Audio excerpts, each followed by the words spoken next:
El país, conocido como el aliado esencial de Moscú, ahora es víctima de su propia lealtad. Tras la invasión rusa a Ucrania en 2022, su vecino más pequeño está pagando un precio por su papel en la guerra de Putin. Lukashenko no está contento con su imagen internacional como el subordinado de Rusia. Bielorrusia se desmorona hoy, y esto es consecuencia directa de su alianza con Rusia. Las últimas cifras económicas de Bielorrusia cuentan una historia sombría. Bielorrusia se volvió cada vez más dependiente de la economía rusa. Y desafortunadamente para Lukashenko, la economía rusa no se ve. Estoy bien. Bielorrusia solo debe soportar las sanciones. El régimen de Lukashenko enfrenta 3 crisis. Suben los precios de alimentos, se estanca la industria y el país pierde trabajadores por emigración masiva. Las sanciones occidentales, las más severas en la historia de Bielorrusia, han paralizado su economía y reducido notablemente su Producto Interno Bruto. La crisis es un colapso total. La economía, antes estable, ahora está expuesta y Lukashenko pierde el control. ¿Su única solución? Forzar a Bielorrusia a depender más de una Rusia debilitada, poniendo en riesgo su soberanía. A pesar de sanciones, protestas, aislamiento y una guerra cercana, sigue en pie. Su economía es débil, pero no ha colapsado. ¿Cómo sobrevive la última dictadura de Europa? ¿Cómo afecta la política su juego de dinero? Para entender eso, necesitamos ver cómo gana, cómo gasta y cómo usa la política como parte de su juego de dinero. Empecemos con los hechos. Bielorrusia carece de petróleo y gas propios. No tiene costa ni marcas tecnológicas globales. Pero tiene algo que el mundo necesita: potasa, una sal usada en fertilizantes, y Bielorrusia es uno de los principales productores del mundo, solo superado por Canadá. En 2021, Bielorrusia Cali exportó 10 millones de toneladas de potasa, valoradas en $3.000 millones. Tras las 2022 que bloquearon a Bielorrusia de puertos europeos, la potasa siguió. Gran parte de sus ingresos ahora pasa por puertos rusos o por tierra a China y Brasil. Para un país pequeño como Bielorrusia, eso representa mucho dinero por una sola importación. Bielorrusia también obtiene ingresos a la vieja usanza soviética, fabricando maquinaria pesada. Las fábricas en Minsk y otras ciudades aún fabrican tractores, camiones y vehículos industriales, principalmente para Rusia, Kazajistán y otros países postsoviéticos. La fábrica de tractores de Minsk ha fabricado más de 4 millones de tractores y la planta de automóviles de Minsk produce camiones usados en toda Eurasia. Estas industrias crecen lento, pero son estables, generan empleo e ingresos por exportación. De hecho, la maquinaria y los vehículos representan aproximadamente el 15% de las exportaciones de Bielorrusia hoy en día. Pero ahora es donde las cosas se ponen más interesantes. Mencionamos que Bielorrusia no tiene su propio petróleo, pero paradójicamente aún así gana miles de millones con el petróleo, actuando como intermediario. Rusia vende petróleo crudo a Bielorrusia con descuento especial. Bielorrusia convierte ese crudo en gasolina, diésel y otros productos en sus 2 refinerías principales y los vende en el extranjero a precio de mercado. Esa diferencia es ganancia. Antes de las sanciones, era una gran fuente de ingresos para Bielorrusia. A pesar de sanciones y nuevas rutas, el petróleo refinado aún genera miles de millones al año. Pero este sistema tiene condiciones. Moscú puede ajustar el precio o cortar el suministro cuando quiera, y suele usar ese poder para presionar a Minsk y lograr acuerdos políticos. Bielorrusia tampoco se detiene. Minsk busca innovar con tecnología. En las últimas 2 décadas se creó el Parque de Alta Tecnología en Minsk, ofreciendo exenciones fiscales y beneficios legales a empresas de software. Y funcionó. Desarrolladores bielorrusos crearon apps populares como Viber y World of Tanks. Antes de la protesta de 2022, la tecnología era casi el 5% del Producto Interno Bruto, pero la política dañó mucho este sector. Tras la fuerte represión de las protestas ese año, miles de trabajadores calificados emigraron a Polonia, Lituania y Georgia. La industria sigue activa y ayuda a Bielorrusia a ganar divisas, convirtiendo su geografía en dinero. Está justo entre Rusia y la Unión Europea, y esa ubicación vale dinero. Oleoductos que llevan petróleo y gas ruso a Europa cruzan Bielorrusia, que gana cientos de millones al año en tarifas de tránsito. Los trenes y camiones que transportan mercancías entre Moscú y Berlín también pasan por Bielorrusia, y el gobierno gana dinero con aranceles y servicios logísticos. Lukashenko reconoce que esta es una de sus mayores cartas y ha amenazado antes con bloquear estas rutas si no obtiene lo que busca. Es arriesgado, pero muestra cómo la geografía da ingresos y poder de negociación. Si esa fuera toda la historia, Bielorrusia parecería mucho más rica. Las sanciones y la política han reducido muchas de sus fuentes tradicionales de ingresos. Porque todo cambió tras las elecciones presidenciales de 2020 consideradas fraudulentas por gobiernos occidentales y la represión violenta posterior. La Unión Europea, Estados Unidos y otros sancionaron severamente a bancos, empresas estatales y funcionarios bielorrusos. Y luego llegó 2022 cuando Rusia invadió Ucrania parcialmente desde territorio bielorruso y eso desencadenó otra ola de sanciones. Bloquearon exportaciones de potasa a la Unión Europea, prohibieron aerolíneas bielorrusas en su espacio aéreo y empresas occidentales se retiraron. Cayó la inversión extranjera y la inflación pasó el 15%. En otros países esto sería un desastre económico, pero Bielorrusia no colapsó, sino que se adaptó, redirigió exportaciones a mercados no occidentales. La potasa que antes se enviaba a Europa, ahora va a China, India, Brasil y África. Los productos petroleros se venden mediante redes rusas. Bielorrusia se unió a la iniciativa de la Franja y la Ruta y construyó el Parque Industrial Gran Piedra, uno de los mayores proyectos chinos en Europa. Actualmente, más de 100 empresas de China y otros países operan ahí, fabricando electrónicos, maquinaria y productos químicos. El comercio entre Bielorrusia y China alcanzó casi $8.000 millones en 2024, casi el doble de lo que era hace 5 años. El país dependió más que nunca de Rusia. Moscú otorgó más de $35.000 millones en préstamos y subsidios. Tras 2022 ofreció gas y petróleo más baratos y amplió su mercado a productos bielorrusos. Ambos países aceleraron su proyecto de Estado de la Unión para integrar sus economías, defensa y parte de sus sistemas legales. Esta integración más profunda ha permitido que Bielorrusia evada algunas sanciones y mantenga el flujo de dinero, pero también hace que el país dependa más de las decisiones de Moscú. Si la economía de Rusia tiene problemas, Bielorrusia lo siente de inmediato. Bielorrusia se ha vuelto un vínculo clave en redes globales de evasión de sanciones. Y esta es una de las principales formas en que mantiene el flujo de dinero, incluso bajo mucha presión. Desde 2022 autos europeos, maquinaria, electrónicos y artículos de lujo prohibidos en Rusia pasan por Bielorrusia y luego reingresan a Rusia con nuevos documentos. Este comercio oculto, que vale miles de millones, ayuda a Minsk y Moscú a mantener sus economías pese a las sanciones. Es riesgoso y suele pasar desapercibido, pero ahora es una fuente clave de ingresos.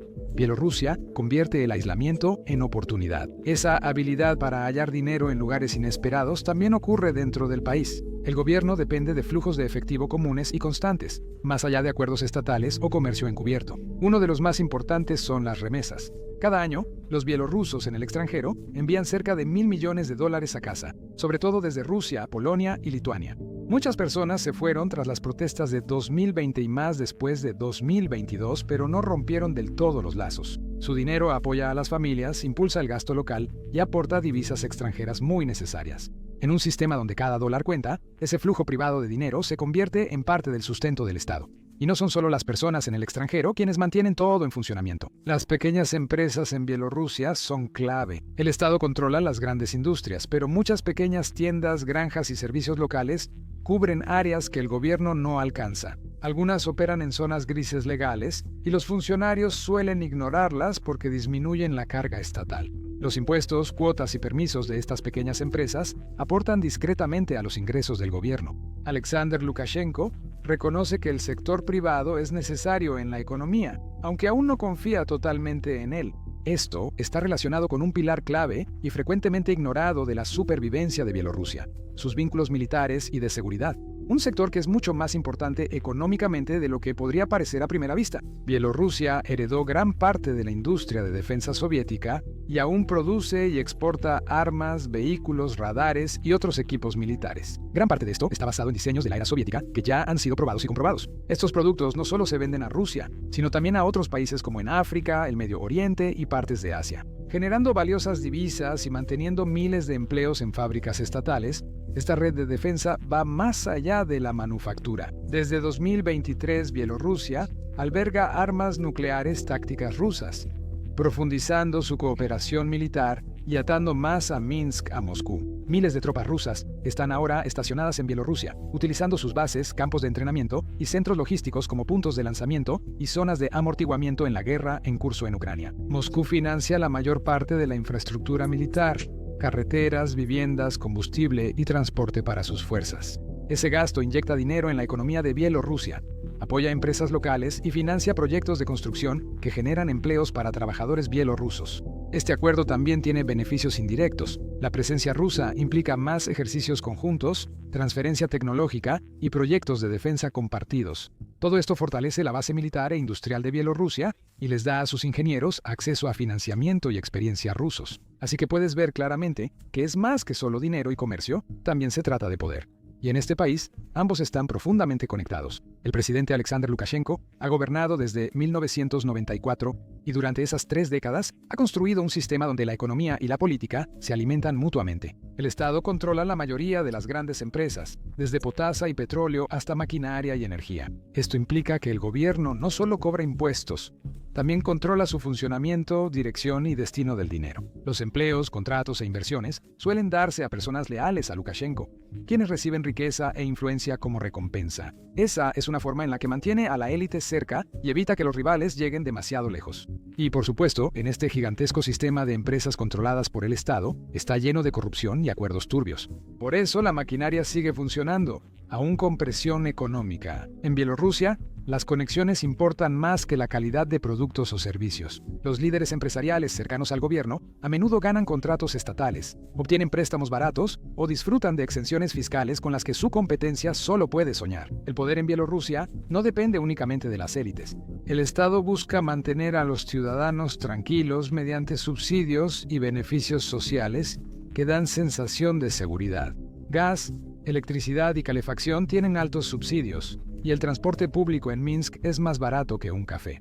La educación y la atención médica continúan siendo gratuitas. Las pensiones, aunque bajas, se pagan a tiempo. Estas políticas no enriquecen a la gente, pero generan impresión de estabilidad. En una región donde Ucrania y Moldavia alternan entre crecimiento y crisis, muchos bielorrusos aceptan ese trato. Lukashenko repite el mismo mensaje una y otra vez, diciendo que son estables y resistentes ante el peligro occidental. Sin embargo, incluso esa estabilidad está mostrando señales de tensión.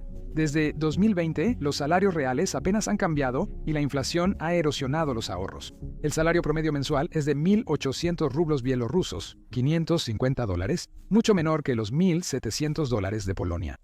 Esa diferencia dificulta convencer a los jóvenes de quedarse. Desde 2020, más de 30.000 bielorrusos, en su mayoría jóvenes y preparados, han emigrado. Sus partidas afectan las perspectivas a largo plazo del país, especialmente en tecnología e ingeniería. Incluso este éxodo es un arma de doble filo. Quienes se van a menudo envían dinero a casa y esas remesas se convierten en otra fuente de ingresos que mantiene el sistema a flote. Desde 2022, esta red de remesas ha sido obstaculizada. Rusia ha usado Bielorrusia para lanzar ataques y ha instalado ahí sistemas de defensa aérea y misiles, incluso nucleares. Rusia sigue dando gas y petróleo baratos. Otorga préstamos que salvan el presupuesto y garantiza mercado para productos bielorrusos.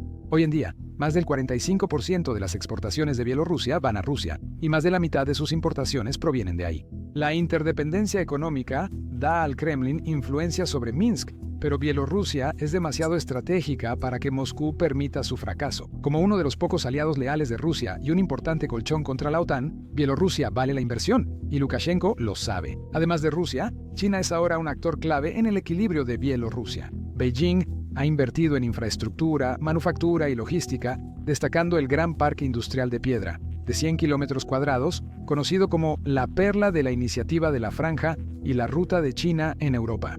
Más de 100 empresas de 15 países operan ahí, y el comercio entre Bielorrusia y China casi se duplicó, de 3.6 a casi $8.000 millones entre 2018 y 2024. Bielorrusia se unió como miembro pleno a la Organización de Cooperación de Shanghái en 2023, fortaleciendo lazos diplomáticos y económicos más allá de Moscú. China no sustituye a Rusia, pero ofrece a Minsk una alternativa crucial, prueba de que Bielorrusia no está aislada y aún tiene aliados poderosos fuera de su vecino del este. La migración ahora es usada para obtener dinero y hacer política. En 2021, Bielorrusia se convirtió en un importante punto de tránsito para migrantes que intentaban llegar a la Unión Europea. Miles de personas de Oriente Medio fueron llevadas a Minsk y luego enviadas a las fronteras con Polonia, Lituania y Letonia. La crisis dañó las relaciones con Europa, pero generó nuevas fuentes de ingresos. Las empresas de viajes vinculadas al Estado, las aerolíneas y los servicios de seguridad se beneficiaron de la afluencia. Lukashenko usó la situación para presionar a Europa y mostrar que Bielorrusia, pese a sanciones, aún podía causar problemas a sus vecinos. En el país, la economía opera por el control estatal y la adaptación privada. Las fábricas, refinerías y granjas estatales aún emplean más del 60% de la fuerza laboral, El sector privado ahora contribuye con aproximadamente el 45% del Producto Interno Bruto y los pequeños negocios desempeñan un papel esencial en el comercio minorista, la alimentación y los servicios. Muchos operan en una zona gris legal. No están totalmente autorizados, pero son tolerados porque suplen necesidades que el Estado no cubre. Sus impuestos y cuotas aportan ingresos importantes al presupuesto y al sistema. La economía parece dos mundos coexistiendo juntos. En Minsk, los centros comerciales, cafeterías y startups tecnológicas hacen que la ciudad se sienta más europea. En pueblos pequeños, fábricas soviéticas aún fabrican maquinaria casi igual desde hace décadas.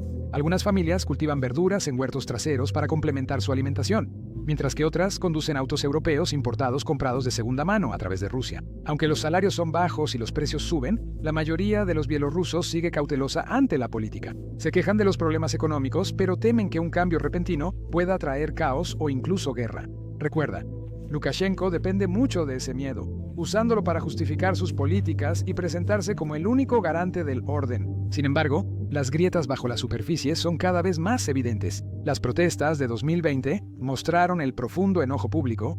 Aunque el movimiento fue reprimido, el descontento sigue. Las sanciones occidentales siguen pesando mucho sobre la economía. Aunque menor que en 2022, la inflación en 2024 aún está cerca del 75% y las reservas de divisas siguen bajas. La deuda externa supera los 18.000 millones de dólares y los nuevos préstamos vienen solo de Rusia o China, que exigen concesiones políticas. Una fuerza laboral en disminución es un gran desafío, pues cientos de miles han emigrado desde 2020. La población de Bielorrusia, que alguna vez superó los 10 millones, está en camino de caer por debajo de 8.5 millones para 2035 si continúan las tendencias actuales. Ese descenso acelerado pone en riesgo la estabilidad que ha sostenido el sistema de Lukashenko por tanto tiempo. Bielorrusia queda en una situación difícil, ya que su economía depende de Rusia, lo cual es a la vez ventaja y riesgo. Si la economía rusa se debilita por la guerra o sanciones, Bielorrusia lo sentirá de inmediato. Si Rusia insiste en una mayor integración,